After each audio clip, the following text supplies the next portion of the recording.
Hello, everybody. Welcome to our NSS Space Forum, the first one of the year. So thank you for joining us. I am Bert Dicht. I am the Managing Director of Membership for the National Space Society. And on behalf of my colleagues, Sadia Ahmad, Stephanie Erickson, and Fred Becker, I'd like to welcome you again to the very first one for 2026, the world's premier gateway to space, historical overview, and I know you're going to really enjoy this presentation tonight. So as always, I just want to go through a couple of things before we get started.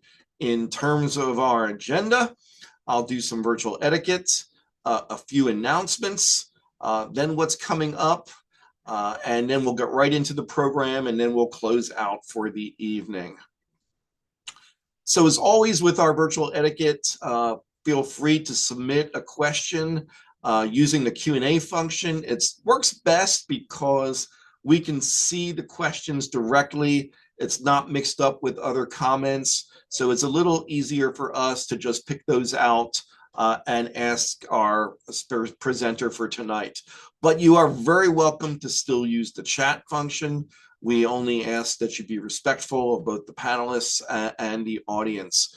We did have something like 30 some questions that were submitted beforehand.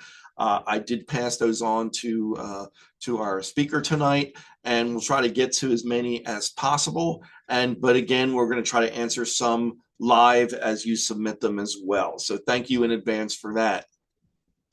As always, we hope you're enjoying programs like this.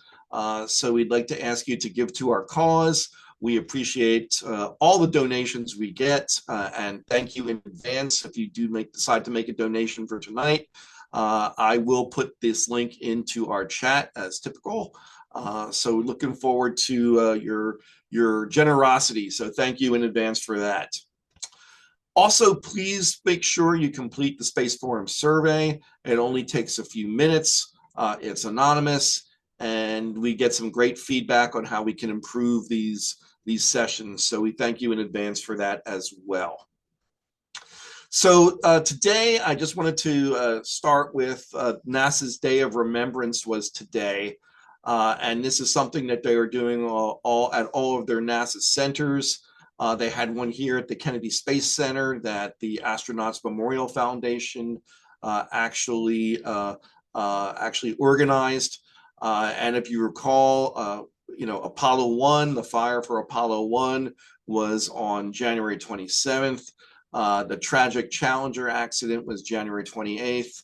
And the Columbia accident was on February 1st. So it's a very, very tough time of the year for NASA.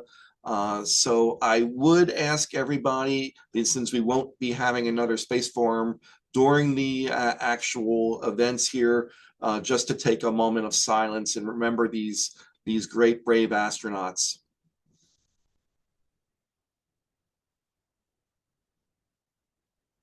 So thank you so much for that. Also, some big news on Saturday was the Artemis II rollout, and it was really exciting. I had a chance to be there to see that. Right now, they are planning to do what they call a wet dress rehearsal on February 2nd. That is where they will be tanking the SLS rocket and going through a countdown that gets down to 29 seconds. So based on how well they do that day, then they will be able to make a determination when the launch will occur. I know the earliest date they say is February 6th. I just don't see that. Everything would have to work well, and timing just doesn't seem right. The last date in February would be February 11th. My guess, if I was a betting man, I would say probably sometime more in March is more likely. But really looking forward to this. Historic, going back to the moon for the first time in 53 years. So we'll have more on this, and I am trying to get a NASA speaker to talk about Artemis, whether it's before or after the launch. It's hard because everyone is really busy right now concentrating on the launch, but I'm going to keep working on that, so we'll keep you posted. Also, just wanted to remind everybody that our ISDC 2026 is coming up in June. It's June 4th to 7th at Hilton McLean Tyson's Corner in McLean, Virginia. This is our 44th annual conference. And as I mentioned in the past, I went to the very first one. We got a great lineup of speakers already. You can register now. And if you need to get more information, just go to isdc.nss.org.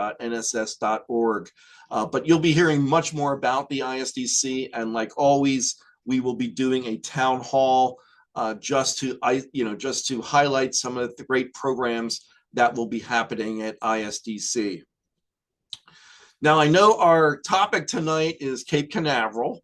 And I just wanted to alert you to something. Our good friend, Elizabeth Schneider, an NSS member, Elizabeth helped organize several of our member tours for the Kennedy Space Center.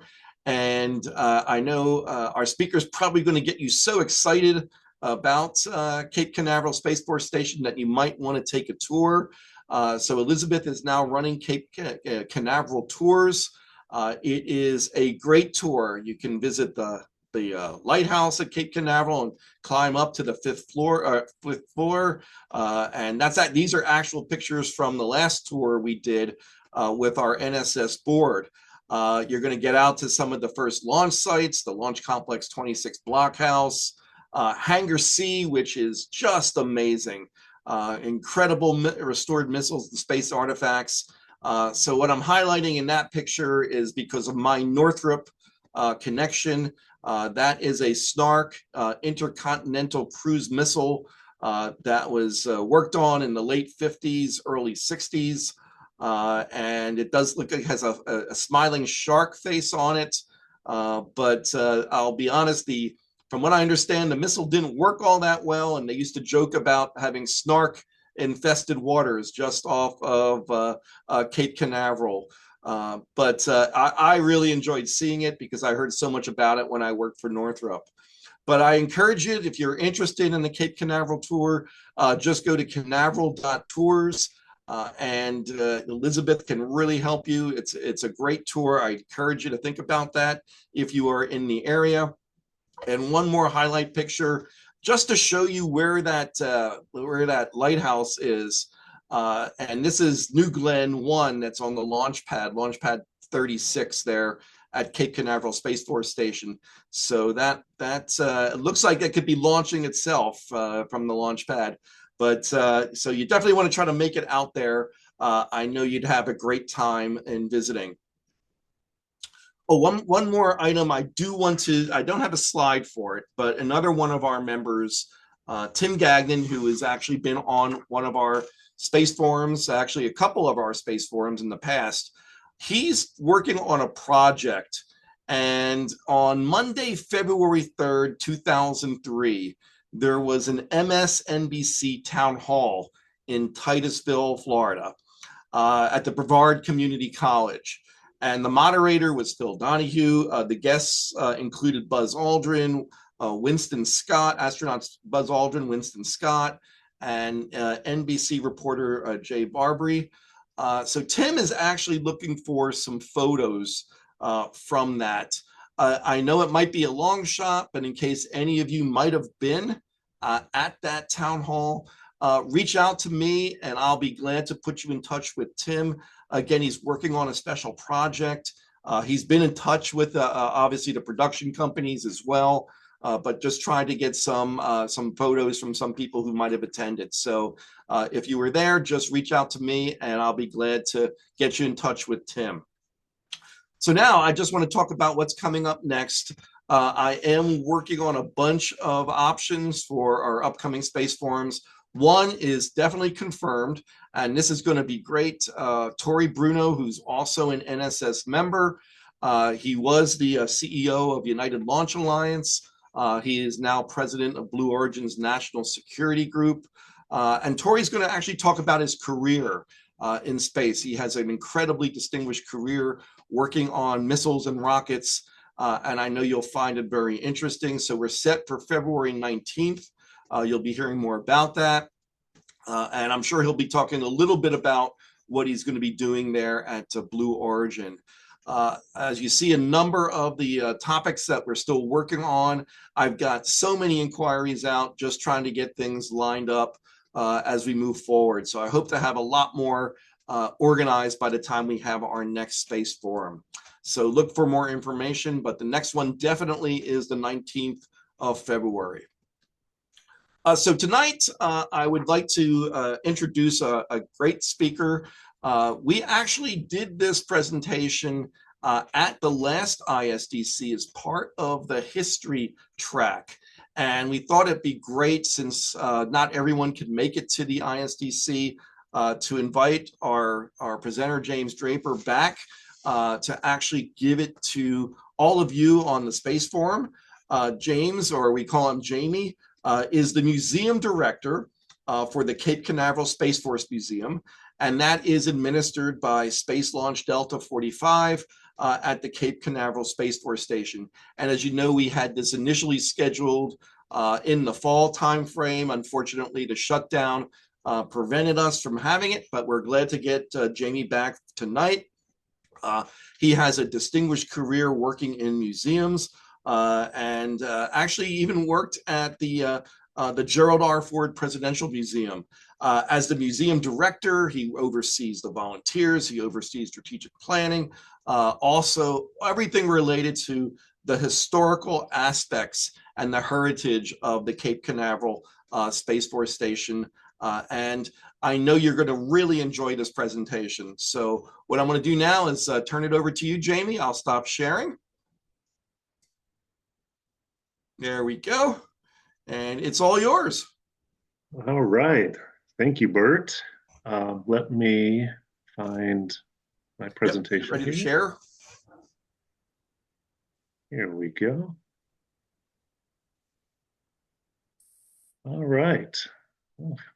Here we go. Good evening, everyone. So happy to be here. Thank you for the invite, and I'm really looking forward to this. So, where has most of America's spaceflight actually occurred? There's the big question.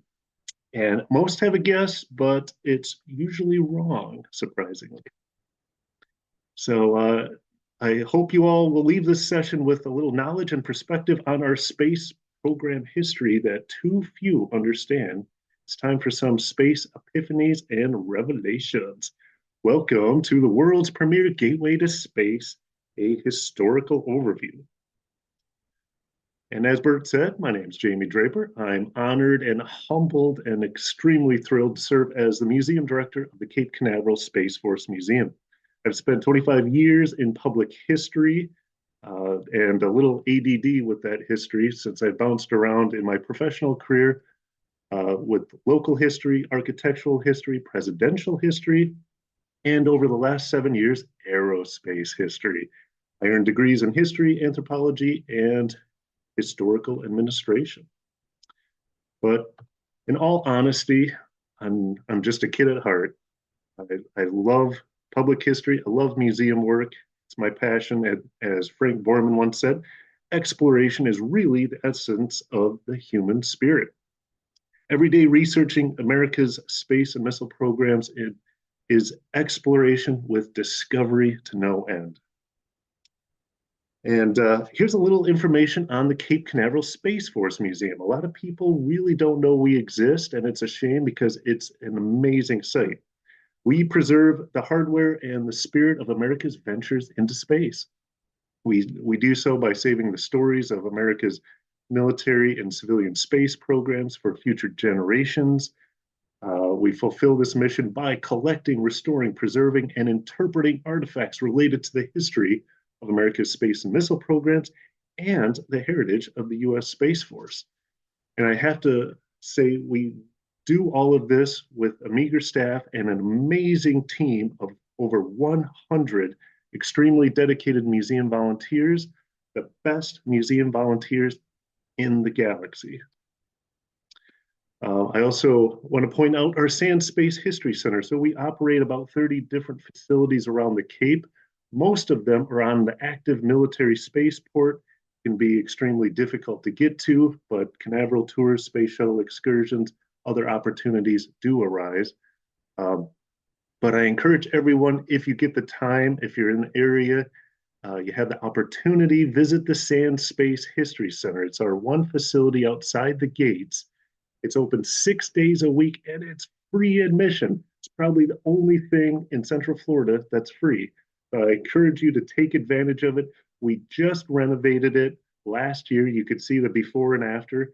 It was definitely an ugly building before, and now it's pretty with new paint schemes, new signage, and some really exciting displays inside. So now for the fun part. Let's begin our travels through time and space. We're going to go back to 1946. There was this committee on the Long Range Proving Ground investigating possible locations along America's Pacific and Atlantic coastlines for a long range missile testing installation.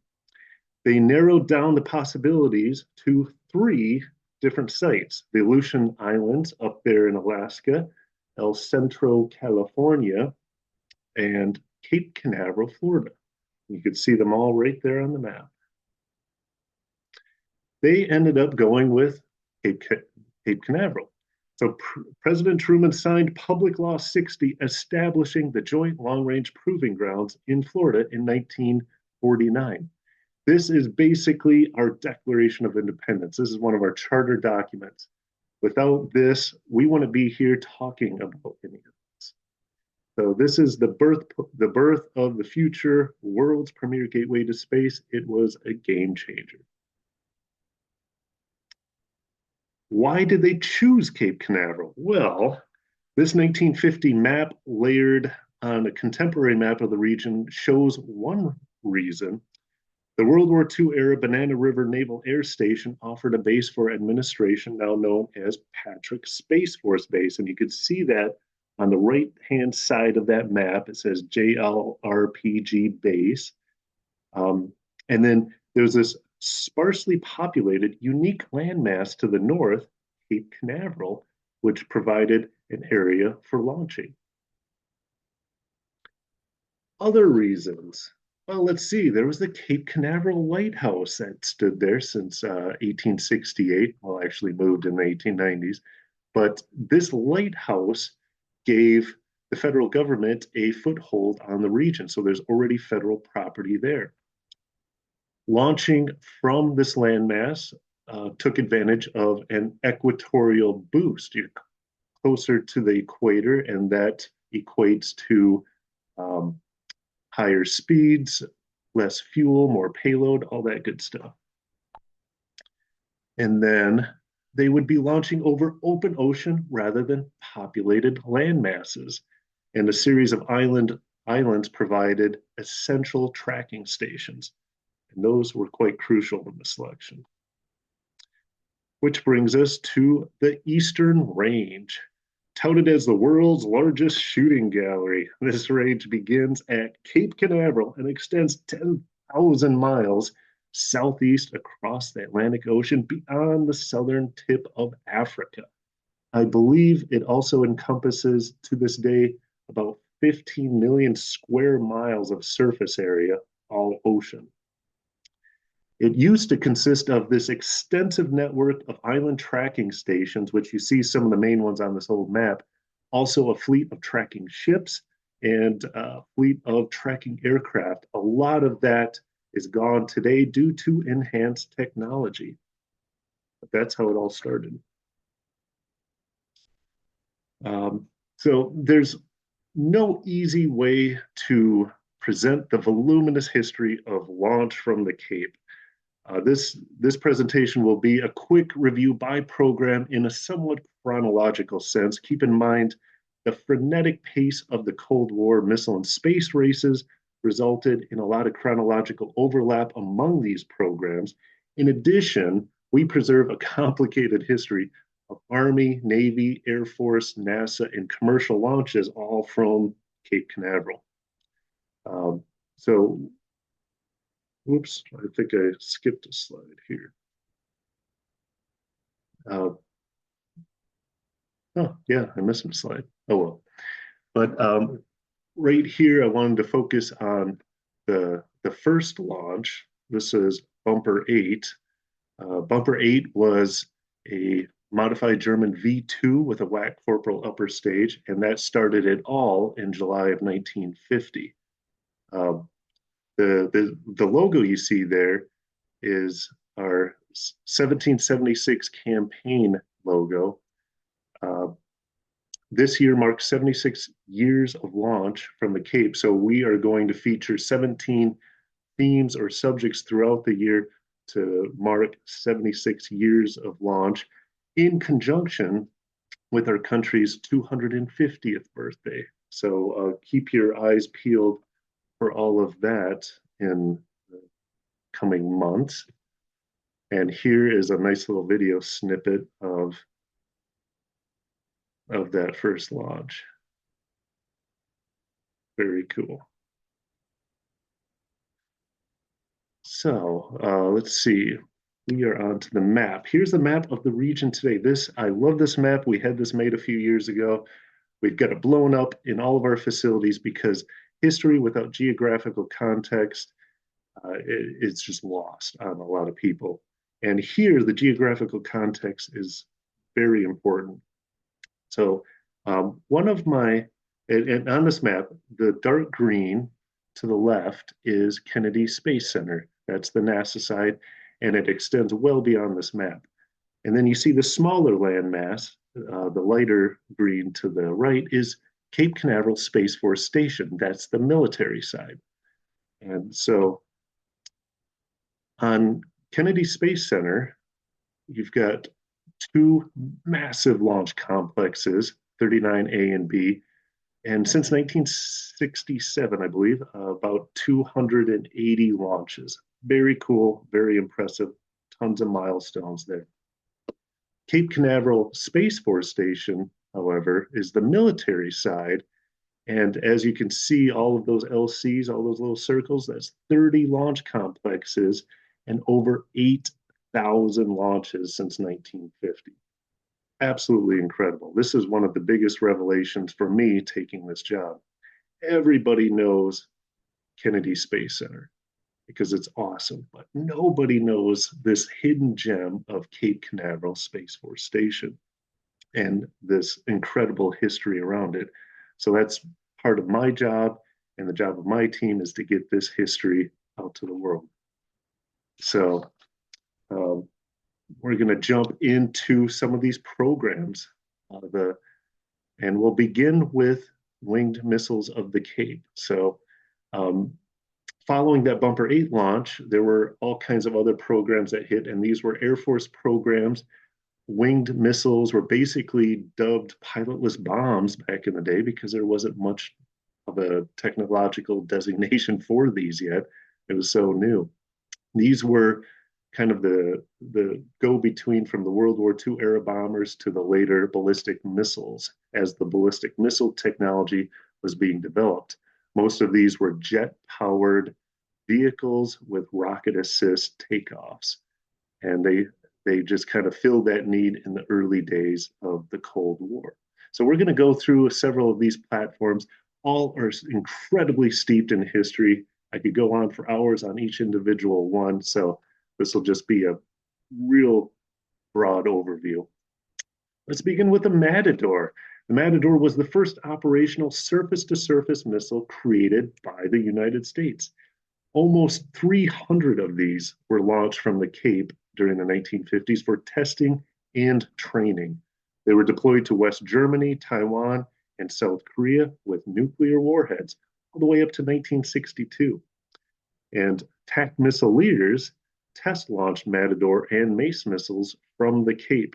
They received their classroom instruction in Orlando, then came over here to Cape Canaveral to work on the hands-on elements and actually test launch missiles. They stayed in these miserable Quonset huts on the south end of the port in Port Canaveral, which they dubbed Camp Happiness, so appropriate. There was no air conditioning and no mosquito control, so quite unpleasant in the summertime. What followed Matador was the Mace missile. It was an upgraded version of the platform. It was classified as a ground-launched cruise missile. There were about 44 Mace missiles launched from Cape from the Cape down the eastern range. Most launched from the Mace Launching Building, a slant roof, two-bay hardened shelter that still stands today on the Cape, actually kind of across the street from Hangar C. Attack missileers launched these missiles as part of tests and training into the early 1960s. They replaced the Matadors in Europe and Pacific during the Cold War. And Beaumark, a name that just rolls off the tongue, right? Beaumark. Beaumark was one of those interesting acronyms from the period. I believe it was derived from Boeing and Michigan Aeronautical Research Center. There were about 50 of these Beaumarks tested from the Cape. It was the only surface-to-air missile deployed by the U.S. Air Force. Like the Nikes of the U.S. Army, these were the last line of defense against squadrons of incoming enemy bombers should World War III have broken out. They would detonate a nuclear warhead at high altitude to knock them out of the sky. Just an incredible thought right there. On the Cape, some of the Beaumarks launched out of the Beaumark Launching Building. You see the picture there. The building actually opened up, a Beaumark raised from a horizontal to a vertical position and launched out of that building with a rocket assist or with a rocket booster, and then ramjets would carry it to target down the eastern range.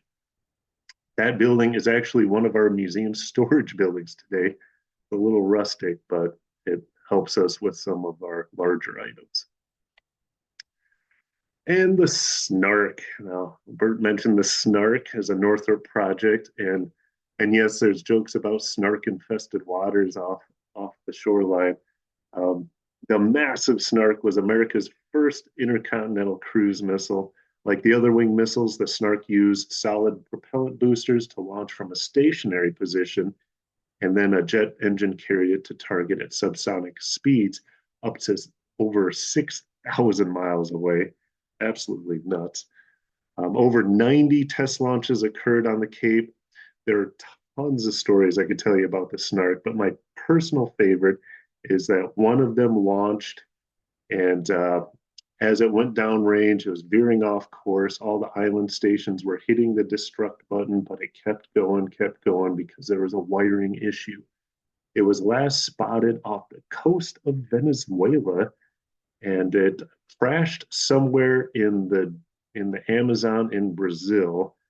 We still haven't found it to this day, even though there's some articles from the 80s that claim that they may have found it. It's lost, but there's no warhead on it. We accidentally bombed Brazil, something you won't find in any history books. The Navajo was a competitor of the Snark. So Navajo was North American Aviation, and the Snark was Northrop. And both of them had interesting little monikers. So you had the Snark-infested waters. That was actually the North American folks ragging on the Northrop guys, and the Northrop guys would call the Navajo the Never Go Navajo. So you get all these fun little stories out here at the Cape. The Navajo was an incredible program, very advanced for the 50s. I mean, you've got a ramjet-powered delta wing missile on a liquid fuel booster. There were 11 launches from the Cape. None of them were fully successful, but it was a very successful research and development program in liquid fueled rocket engines, guidance systems, titanium manufacturing techniques, and so much more. We actually display a Navajo outside the South Gate. It's the last Navajo in existence.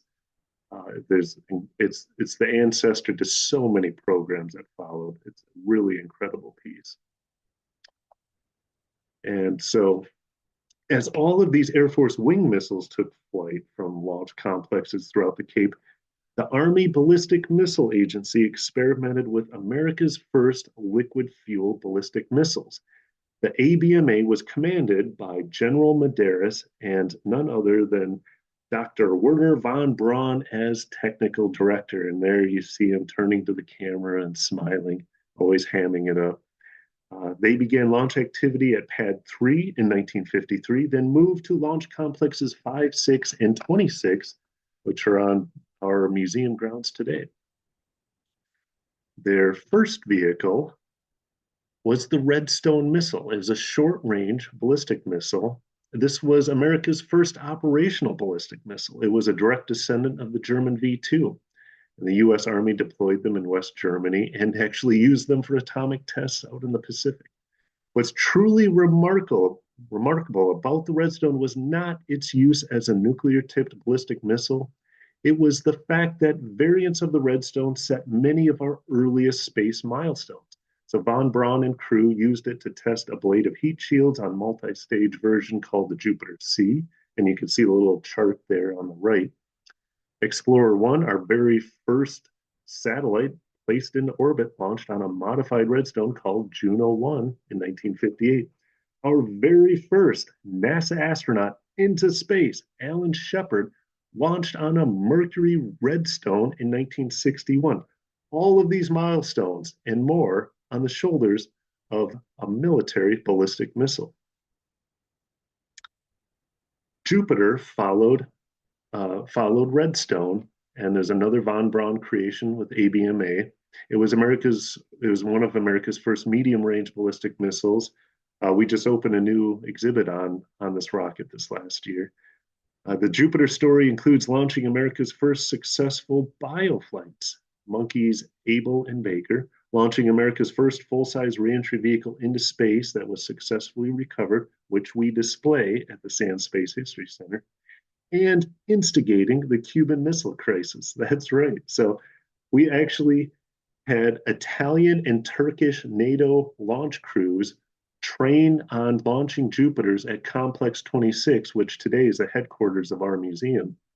They went back and they helped with U.S. Air Force squadrons place these Jupiters on alert status in Italy and Turkey, pointed right at the Soviet Union. Premier Khrushchev looked at the map and said, no, I don't like this. I'm going to go put some missiles down in sunny Cuba, and the rest is history. So we've got that direct tie with Cape Canaveral and the Jupiter program. Juno 2 developed from Jupiter. This is another ABMA modified platform. It actually consists of a Jupiter first stage with additional stages of clustered solid propellant boosters. 10 of these launched from Cape Canaveral with a 40% success rate, something that probably wouldn't fly today. But one interesting little factoid, this was also NASA's first dedicated space launch vehicle. It launched at an Army launch complex on an Air Force installation supported by the Air Force Eastern Range. So pretty interesting, and I love these photos here. Then we move on. Hold on. We move on to the Mighty Atlas. This is one of my favorites. It just has that great Cold War retro charm to it, that look and feel. As the ABMA was experimenting with America's first ballistic missiles, the U.S. Air Force developed the Atlas. Convair was a primary contractor. They had some hiccups at the beginning, but they worked those out, and it evolved into one of the greatest success stories in America's space and missile programs. It was America's first intercontinental ballistic missile, or ICBM. They were deployed in silos out west. Like the aforementioned ballistic missiles, space launch is how Atlas made history. It quickly transformed into America's premier space launch vehicle. Atlas launched many of our first satellites and deep space probes. It also launched astronaut John Glenn in 1962. You might have heard of this guy, the first American placed into orbit. Hundreds of Atlases launched from the Cape from 1957 into the 2000s. And there you can see the little chart of several of the early variants that went on into the 2000s. And then we move on to the land of the Titans. Another highly successful family of rockets began with the Air Force's Titan ICBM program. It was America's first two-stage ICBM, and it was a contemporary of the Atlas. The modified Titan II launched all of America's Gemini astronauts into orbit in the mid-1960s. Then came the 3-2 beasts of the Titan 3C, Titan 34D, and Titan 4B. You can see them on the chart. They launched scores of NASA missions into deep space, along with military and commercial satellites into orbit. Hundreds of Titans launched between 1957 and 2005. An incredible legacy right there. And yet another versatile series of rockets includes the Delta family. It began with the US Air Force's Thor intermediate range ballistic missile in the 1950s. You could see that on the far right there. Like the other missile programs, space-minded pioneers thought up alternative payloads for these vehicles. You had Thor Able Star, the Thor Deltas. They began setting space milestones from the Cape. Then it eventually evolved into the iconic Delta II series of rockets. You can see that right there in the middle. After a few unsuccessful Delta IIIs in the 90s, the Delta IV and Delta IV Heavy materialized. We saw the last Delta IV, and that's a Delta IV Heavy there on the far right. The last one launched in 2024, bringing an end to the era of the Deltas. Our museum actually preserves the last Delta IV booster in existence on the museum grounds. Then we move on to some manned in space programs. So you have to have the astronauts. There's so much launch activity on the Cape and at Kennedy Space Center, but the astronauts really steal the show. And all of America's earliest astronauts launched into space from Cape Canaveral. Each one of these programs individually dwarfed the Manhattan Project in appropriated dollars. And you can see here, there you've got Mercury, Gemini, and Apollo. We're going to start with Mercury. Mercury got us into space. All Mercury program launches took place on the Cape, beginning with the 2 suborbital flights on modified Redstone ballistic missiles in 1961, to the 4 orbital flights on modified Atlas ICBMs in 1962 and 63. All were meant to get Americans into space. Let's get into space. And then what? Well, then Gemini. Then came the Gemini program, often the forgotten middle child, and figuring out how to operate in space. That was the whole goal of Gemini. All 10 manned missions lifted off from Launch Complex 19 on Cape Canaveral in 1965 and 1966. These included the first EVAs, or spacewalks, and the first dockings in space, all done on the shoulders of modified US Air Force Titan II ICBMs. So there's a theme here. And then it all culminated with Apollo. All of these stages to get us to the moon, Kennedy's famous speech at Rice University of why we're going to the moon, not because it's easy, but because it's hard, and getting man on the moon by the end of the decade. So it all culminated with Apollo and the moon landing. Apollo was born on Cape Canaveral, the largest launch complex on the Cape at the time. Launch Complex 34 saw the tragedy of Apollo 1 when we lost 3 brave astronauts, followed by the triumph of Apollo 7 only 18 months later after a complete retooling of the capsule. So that means all of Mercury, all of Gemini, and the first successful Apollo flight all launched from Cape Canaveral. Then the program transferred over to Kennedy Space Center with the massive Saturn V's. We just didn't have a pad big enough for those Saturn V's. Then following the Apollo program, the Space Shuttle program. And, that's what I grew up on. So it's an incredible program from 1981 to 2011, so quite a stretch. Astronauts ventured into space aboard the Space Shuttle through 135 missions. Though they were exclusively launched from pads 39A and 39B on Kennedy Space Center, all launches were supported by the Eastern Range and the US Air Force. Astronaut launch programs returned to Florida's Space Coast in recent years through SpaceX and ULA. So what happened on the Cape during the shuttle era? Did launches cease to occur? Not at all. Space Shuttle couldn't meet the demand for all government, commercial, and international payloads. Plenty of Titan, Delta, Atlas, and other launch programs continued while Shuttle was at work on the KSC side.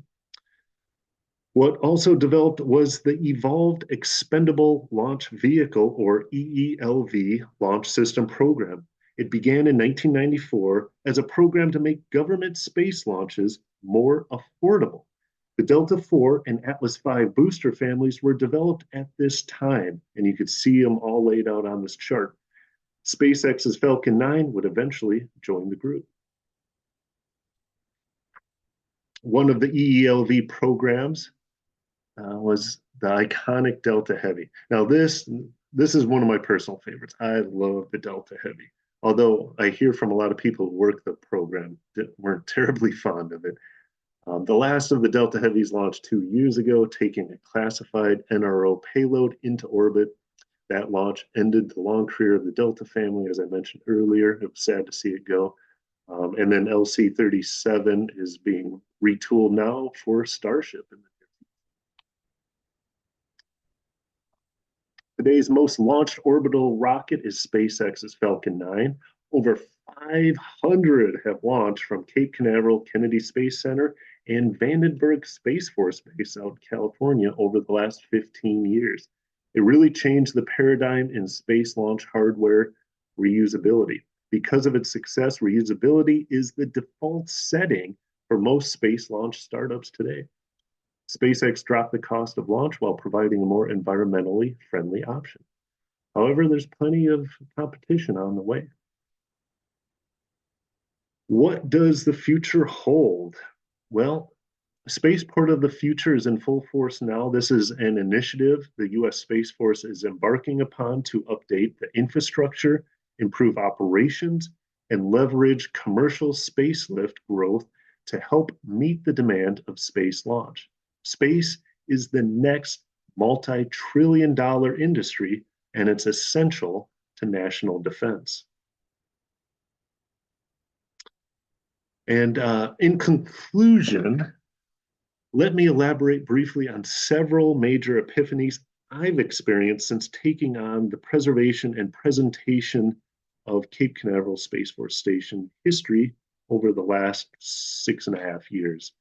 Now, keep in mind, I was a complete outsider coming in, not knowing any of this.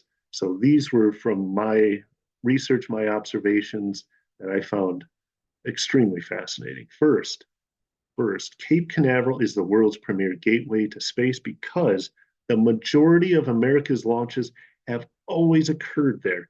We are talking 8,000 plus launches since 1950. That's absolutely amazing. Second, most of our major space milestones were established by US military programs. Everyone assumes NASA. We love NASA. I'm not throwing any shade on NASA here, but NASA personnel in 1958 walked onto established launch pads, launch control centers, a functional Eastern range, and capable launch teams. Third, all of our early space milestones were set on the shoulders of modified military ballistic missiles. That's something you don't really hear much about, is it? All those vehicles were designed for destruction, but repurposed for exploration. How cool is that? Fourth, space has been a warfighting domain for over 75 years. We hear constantly today that it's the new warfighting domain. Nope. The only thing that has changed is that it's a more highly contested warfighting domain during this new great power competition. The US Space Force ensures that the United States holds the high ground. And then fifth, most Americans know nothing about all of this. That's the beauty of being an outsider coming into this scene 7 years ago. I was just as ignorant of all of this as everyone else. In fact, it didn't take long for me to feel embarrassed from how uninformed I was about all of this. All of it's been quite illuminating, and it's refreshed my perspective and understanding of where we are in space, in defense, in space commerce. It all started with these military ancestors here on the Cape. And then finally, as an epilogue, none of this would have been possible without the people. I've focused heavily on the hardware. Our museum focuses heavily on the hardware. We're working to change that to humanize the story. Every day, thousands of people who work the Cape or Patrick or the Eastern Range since 1950 made the impossible possible. They transformed fantasy into reality. From military planners and clerical workers to emergency personnel and security forces, from metal workers on the lathes and typists in the office to my buddy, the gantry man here. We don't know who he was. We'll have to do some research. This was one of the digitized slides from our reference collection. I just fondly call him Gantry Man. I know there's a story there and we'll find it one of these days. But they are the unsung heroes of America's space programs. So the Gantry Man, the typists, the metal workers, and today it's everything from security, safety, environmental, the FAA clearing the skies, the Coast Guard clearing the waters, spaceport integration, civil engineers. It's this massive team effort, and it takes so much to get every launch just right. And these are all the people behind the scenes that don't get all the public attention. And with that, I'd like to say thank you for this opportunity to share this very, very brief overview of Cape Canaveral history through the hardware, the programs, the ups and downs, all kinds of exciting information. And I'm available to answer whatever questions you may have. Thanks so much, Jamie. That was great. So let me start out one question that I'm sure all of our patch collectors want to know. Can we get a copy of that? Can we get that patch, that 1776 250 patch? That was great. Yeah, we'll see. I'm not sure if we'll do much. We had this 75-year campaign right there. Okay. And these patches are available in our gift shop. We had a nice little logo for the 75th last year. I'm not sure yet what we're going to do with this logo, so stay tuned. Very good. We'll look for that. It looked great. And one question that was submitted prior, and maybe you can share that. Tell everyone who Rupert is and where is Rupert right now? Okay, well, that's a good question. So here's Rupert the Space Armadillo's logo right there. Rupert is not with me right now, but I'll go into that in a moment. Rupert the Space Armadillo is the official mascot of the Cape Canaveral Space Force Museum. He's a little plush armadillo. He's not a real armadillo. He embarks on all kinds of space history adventures around the Cape and shares all of that on social media. He's got his own little hashtag follow Rupert. But the exciting news about Rupert is that he went up with a Crew 11 and back in August, which astronaut Mike Fink took him in his personal stowage up to the ISS. So that makes Rupert the Space Armadillo the very first museum mascot into orbit. So as I like to say, we're not only preserving history, we're making history, this museum.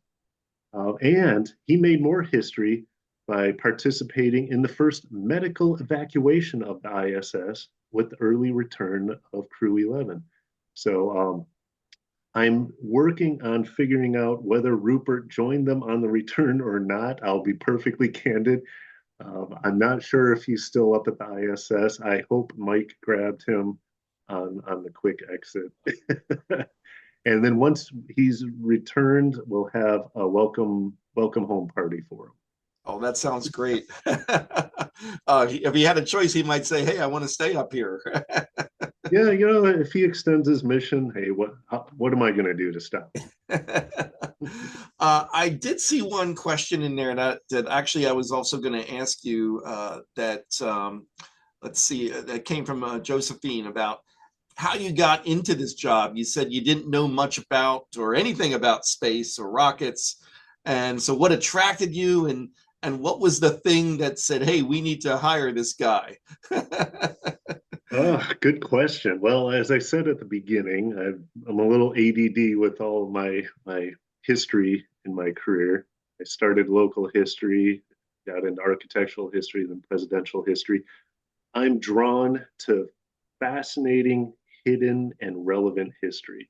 Those nuggets that really get people in awe of this history of the human condition over time, and how can we use that to inspire, educate, and provide perspective to improve our lot over time.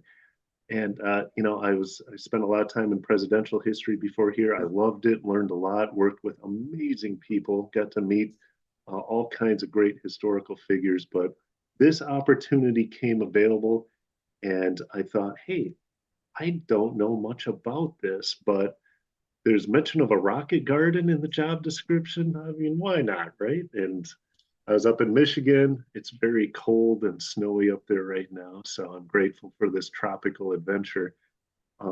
This was an adventure from the beginning. I moved my family down here, wasn't sure what to expect, but I was very impressed with the museum, with its story, its volunteer base, and all the mission partners. And I was sucked in. And as some researcher told me in the past, the Cape isn't a place; it's an addiction, and Mm. I fully concur with that. The history is absolutely phenomenal, and so that's what drew me in. And I'm hoping to spend the rest of my career here because this place is just awesome. That sounds great. I can also relate to that about it being an addiction. Oh yeah, yeah. Yep. I saw a question from Douglas that was in the chat about is it possible to just talk about the different companies like that developed the Jupiter, Delta, Titan? I don't know if you had mentioned that. Well, so yeah, each one of these programs, these military programs, they had a prime contractor, and then there's all kinds of subs involved as well. So, with like Army Ballistic Missile Agency and the Redstone Jupiters and Junos, those, believe it or not, were made by the Chrysler Corporation up in Michigan. So I always joke those are the fastest vehicles Chrysler ever turned out right there. And then you had Northrop with the Snark and other Right. programs, North American with the Navajo, Martin Company with the Titan, and all of these names that you hear today, Lockheed and, and, and yeah, Northrop, Martin, all of these companies that have gone through all kinds of mergers and acquisitions.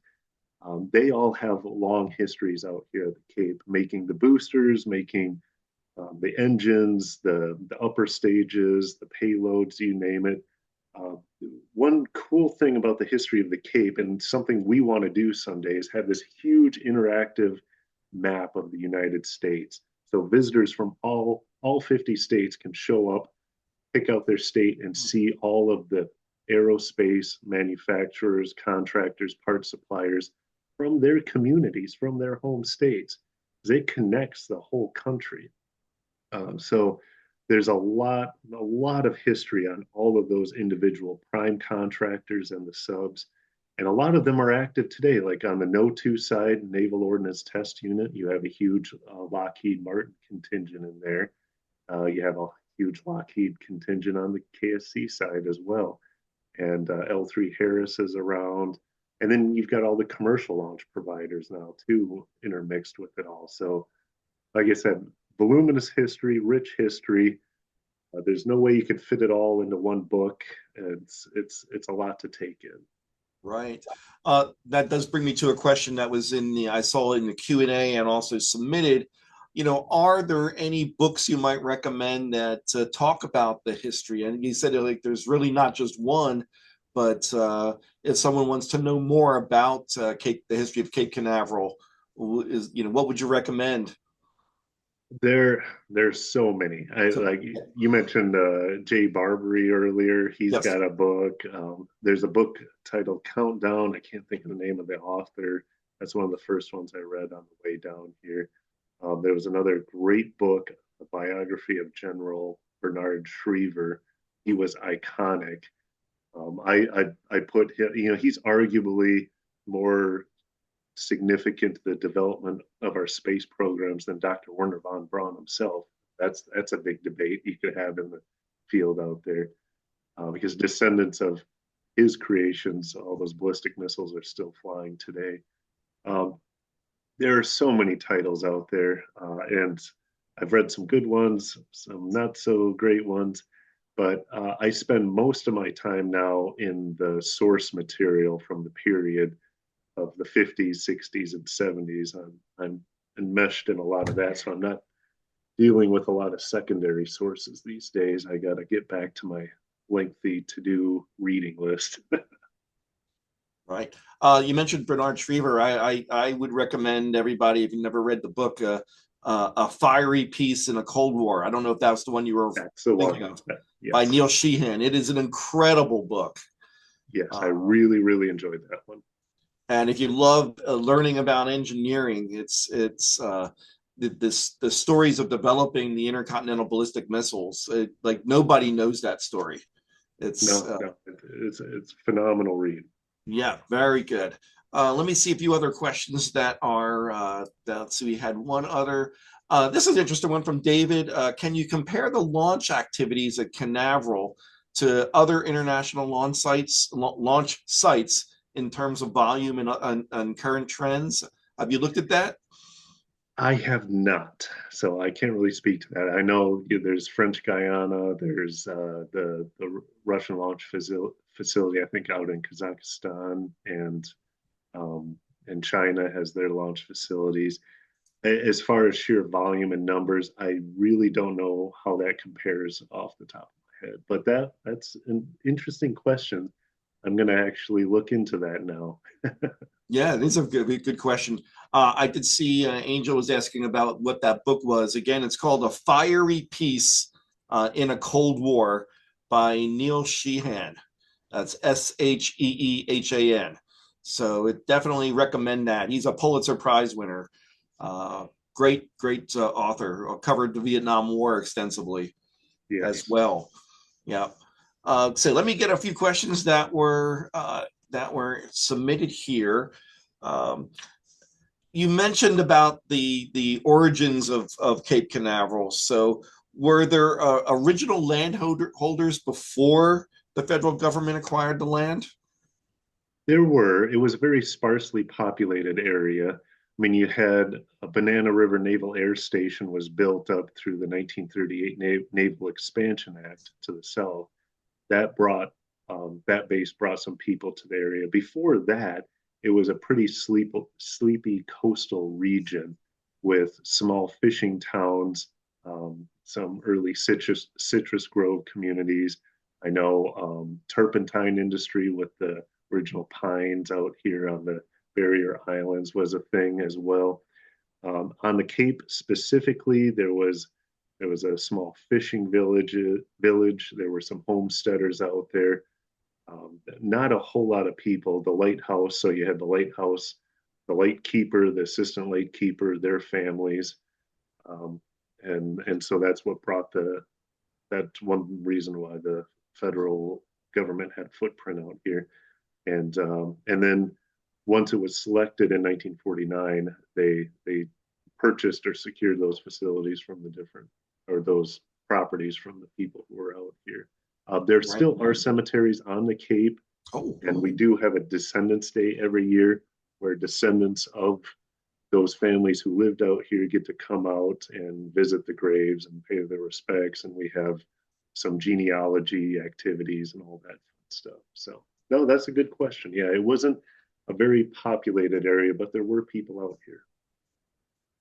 and I just see Brian is asking a question about the residents.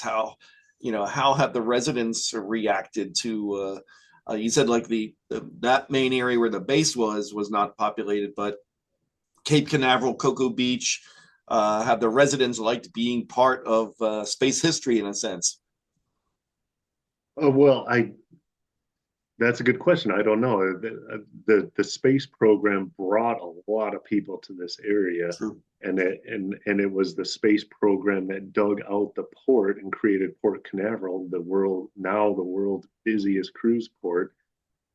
So before the theme parks, before the cruise industry, before the vacation destination, there wasn't a lot here. And it was aerospace, it was military aerospace, and then NASA joining the mix that brought a lot of people, a lot of business, a lot of infrastructure to the area. So I would hope that people today are big fans of this aerospace history because it's the DNA of this area. It helped develop this area, whether you like it or not. And I think we're all the better for it. So and it's like I said, fascinating, rich, relevant history. Great. You talked about what's happening with Cape Canaveral Space Force Station. So one question that was also submitted, what was the transit? Was there any kind of major change or transition that had to happen when it went from the Air Force Station to the Space Force Station? Or is it more just the name change? I'm sure there was some changes. Keep in mind, I'm still relatively new. I came on Okay. in 2019, and in August of 2019 as uh, a director of an Air Force rocket museum, essentially. A few months later, Space Force stood up. Wasn't even on my radar, and they're like, "Hey, you're now a part of Space Force." And I thought, well, that's something really cool. All right, let's go. And it's been a wild roller coaster ever since. So I wasn't here. I was here for a couple months of the Air Force days, and so my perspective comparison is very limited and probably pretty skewed compared to people who have been around for decades working, and they could probably go into a lot of detail on the difference between the Air Force Space Force thing. But unfortunately, I don't have much to offer for that. Understand. How about your role in trying to document the heritage of the sites? You've got a lot of launch complexes being undergoing new ownership. Well, I guess being leased by different owners and refurbished. Are you able to work with some of the new companies to say what can be preserved from these original sites? Because that sounds like a real challenge. It's a huge challenge and a lofty responsibility. We're in charge of saving and preserving and interpreting this vast history of the Cape from 1950 to present day.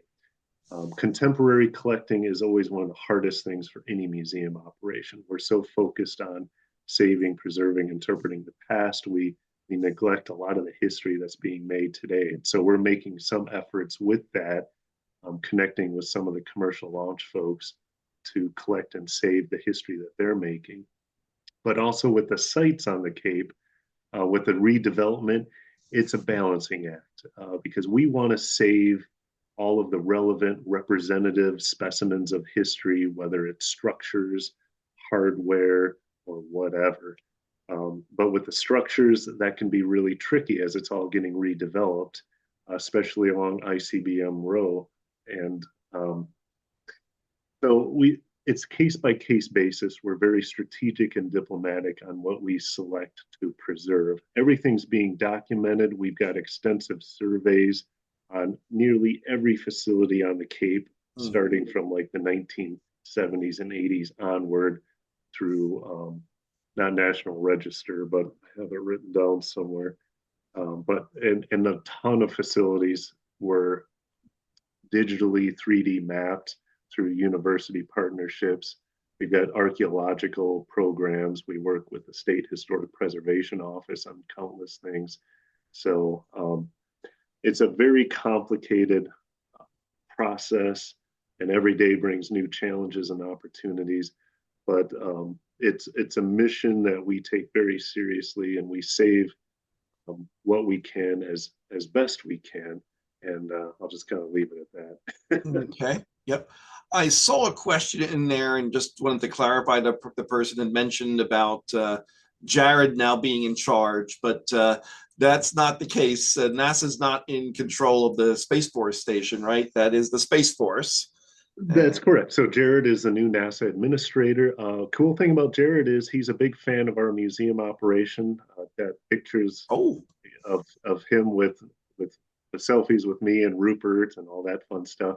Um, he actually gave a sizable donation to our supporting nonprofit organization before his NASA appointment.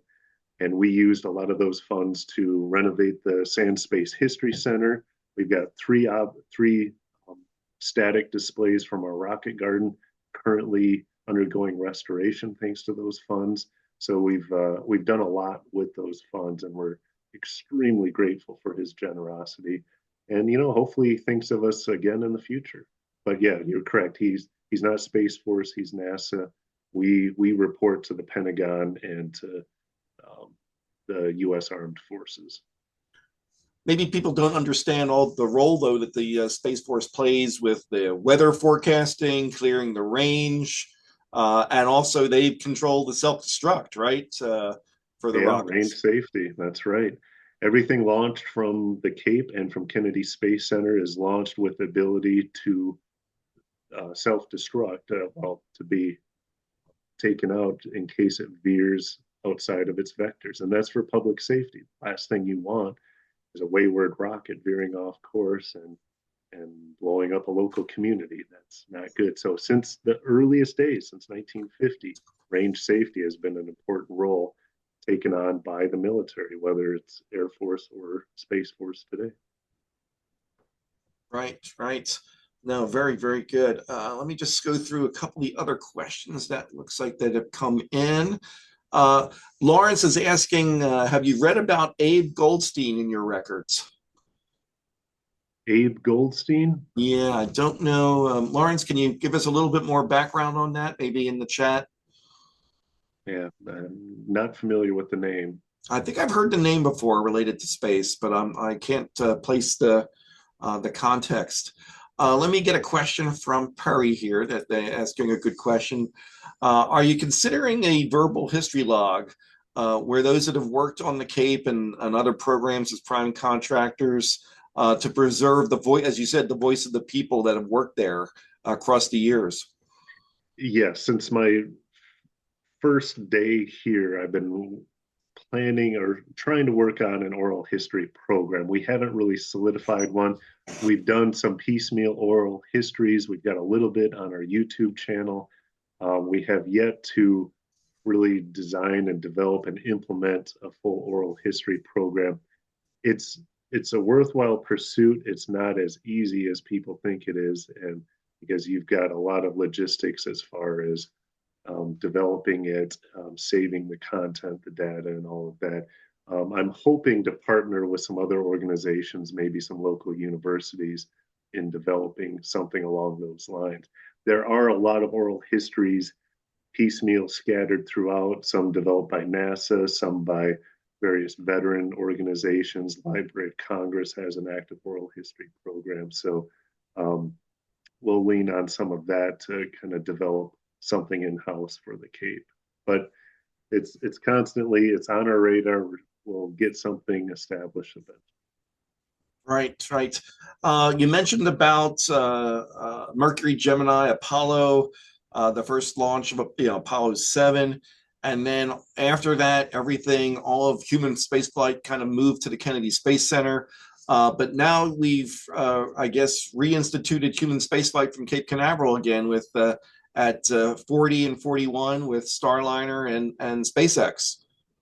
That's correct. Yeah, space flight was brought back to Cape Canaveral in recent years for the first time since the 1960s. So Right. Wow. that's pretty incredible, and that gives us all kinds of opportunities. So we've got not only 40 and 41, but 39A and 39B as human rated or astronaut rated. So So that's four total, right, for the Space Four Coast? total, yes. And there'll be more coming soon enough. So it's really exciting. I don't. We didn't have a question about it, but where do you see the plans for Starship? I know they're talking about it, maybe 37. I don't know, but I know there are a lot of questions still to be answered. Well, yeah. I think a lot of it has gone public. They're building at 37 now, and they have the launch capability at 39A, I believe, as well. Yes, So so I think there's going to be two com, launch pads at 37 that would give Starship three launch sites in the area. Um, so I don't know what the time frame is on that, but it's just another example of how this isn't a dead historic site when it comes to space history. There's new history being made every day out here, whether it's from the military side, government side, or these commercial space launch providers. And so Starship, like the new Glenn that's come online, these are game changers, and it's just going to accelerate more and more. It's probably one of well, it's undoubtedly one of the most exciting times to be right. alive on Florida's Space Coast. How has the lighthouse held up against two New Glenn launches? Surprisingly well, yes. Yep. That they no issues. I work closely with them. The lighthouse is technically on our facility roster, but they have a wonderful nonprofit foundation that does all kinds of exhibits, tours, fundraising. They're going to be breaking ground soon on their assistant lightkeeper cottage rebuild, reconstruction. So that's super exciting. And surprisingly, yeah, the lighthouse and Hangar C have held out pretty well with the new Glen launches. Keep fingers crossed that that'll continue. Absolutely, absolutely. I'm going to get one of the questions that was submitted earlier. Is the current launch rate sufficient to sustain Cape Canaveral Space Force Station infrastructure over the long term? Well, I mean, that's a good question. It's a little outside my area of expertise. I'm focused more on the history Right. rather than current ops. But I did mention that Spaceport of the Future initiative that's in full force right now. Um, they are actively upgrading infrastructure around the Cape, even around KSC as well. And there's big plans for more of that in the future. I can't remember. I think there was some news on over $1 billion of infrastructure upgrades in the coming years and all of that. So they are preparing. We're not. It's my understanding we're not quite meeting the demand, so it's just going to build up larger and accelerate more. Um, a lot of the current infrastructure is older, so it needs to be Hmm. redeveloped and replaced, and they're making great strides in that. Great. I see a question from Jeffrey. This one might be hard to answer because you've got so many things you oversee. But do you have a favorite artifact or exhibit? Oh my Good God. question, Jeffrey. The toughest question to ask any museum professional right there. And for the longest time throughout my whole career, that the answer to that question is it varies from week to week depending on what research I'm engaged in, what projects I'm working on. Sometimes it's our Thor intermediate range ballistic missile restoration because I'm neck deep in Thor research. You know, there's the Snark and Navajo just for the novelty, the sheer high cool factor. One of my, lately, probably one of my most favorite items, or my favorite item would be our Gemini Titan 5 segment. We just received that about 2.5, 3 years ago from Huntsville. It was in their boneyard. They said, "Hey, we've got this thing. Are you interested?" And I said, "Heck yeah, we are." So we secured funds through our foundation, got it stabilized, mount made for it, transported to Cape Canaveral, where it sits on prominent display in Hangar C. It's the upper half of the first stage of the Titan II that took Conrad and Cooper into space as part of Gemini 5. It just happened to pick up an air pocket when it slammed into the ocean and was recovered. So, all of the restorations in Hangar C are shiny and new looking, but this thing's a little beat up. And that's the marvelous thing about its presentation is that its look and feel is from going into space and back.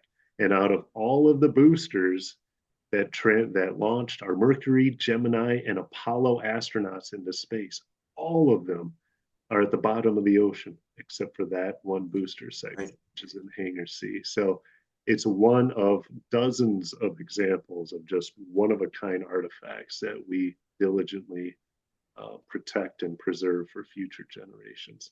So right now, that one might be my Right. Sounds good. favorite. I did see a question about Pad 34. I just saw this film about Apollo 1, and we're at the Day of Remembrance today. So the question is, can people actually get out to see Pad 34, and are there any plans to maybe renovate it? Well, good question. It's a difficult pad to get to because there's a lot of launch activity that's reactivating around it. Okay. So it is an abandoned in place complex today. That means it's not being touched, it's not being demoed or anything like that. It's not on any set tours currently. That could change in the future. Who knows? Those who are badged, who work out there regularly, do have access to it. There aren't plans to restore it because there's not much left to restore. There's the Hmm. original blockhouse. The pad has the launch pedestal. There's some flame deflectors. Um, Basically, what any efforts we do put toward it would be toward stabilizing rather than restoring or rehabilitating. Just stabilizing what's there as physical reminders to Apollo 1 and Apollo 7 and all the history that was made out there. There's no plans to redevelop it Hmm. for future launch capabilities and all of that. So it's not a property on our facility roster, but we do keep an eye on it, and we do have some outdoor interpretive panels on the site as well. Great, great. I want to get just a couple more questions. I know we're a few minutes over, if that's okay. Yeah, Um, yeah. uh, so I see a question here about Cape Canaveral Space Force Station has reinvented itself many times over the decades. Is there any moment that best captures its ability to adapt to a changing national and technological priorities? Interesting Ooh, question. that's a good question. Well, one thing that's remained constant since the beginning of Cape Canaveral's um, ability to, well, one thing that's remained constant is Cape Canaveral's ability to support a wide array of launch activity, um, from civilian to military, from internal to international.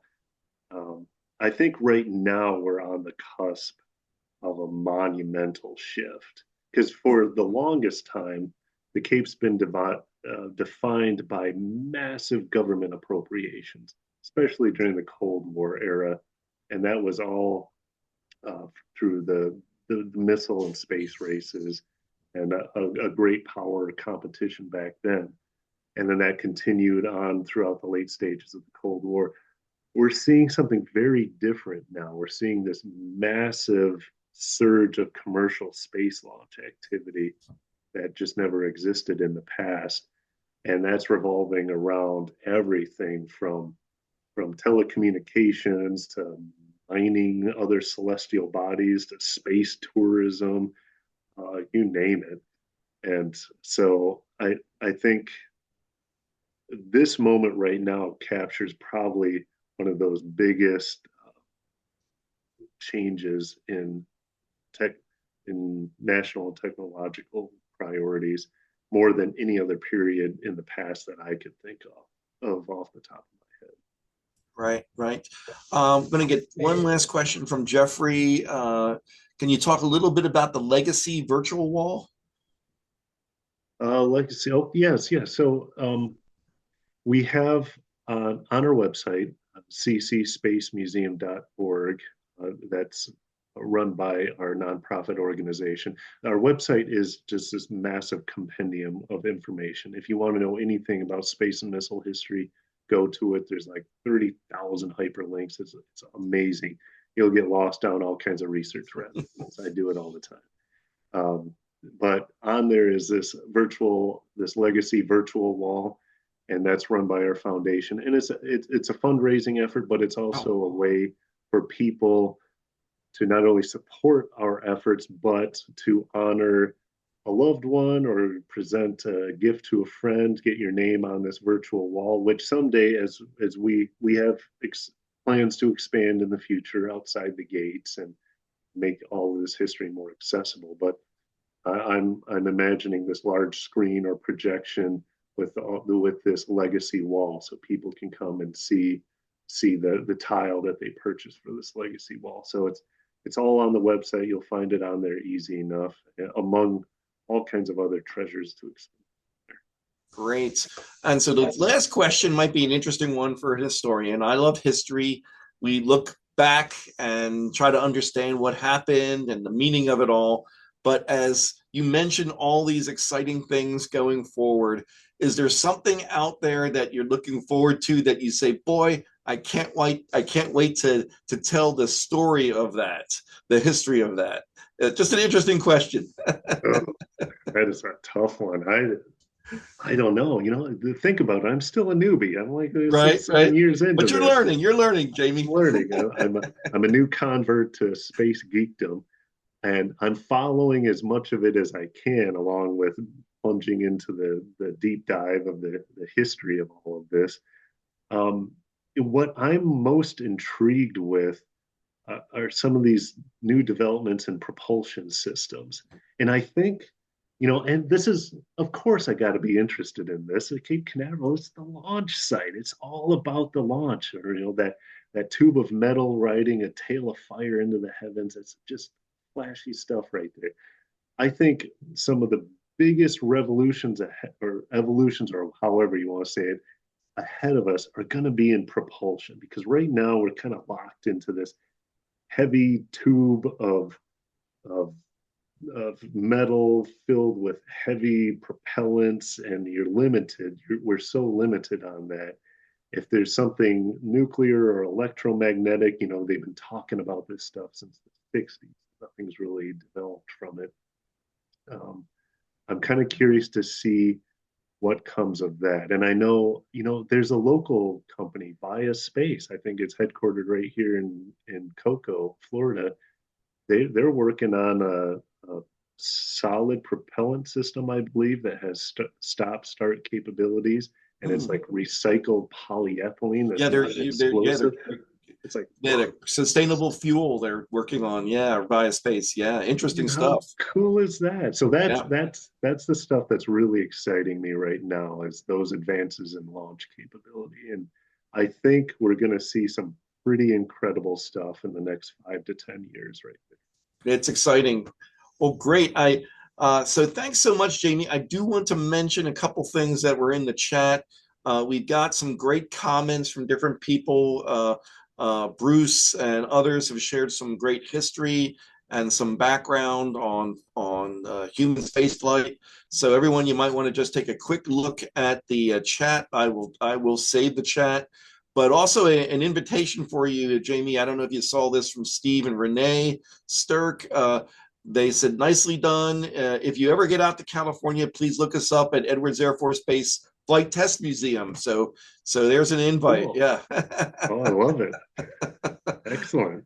Yeah, absolutely. Hopefully I could join in that one too. Oh, very good. That was a great presentation. Thank you so much, Jamie. It's a fascinating story, and there is so much more to learn about it. And we really appreciate taking the time to share this great story with us. So thank you so much.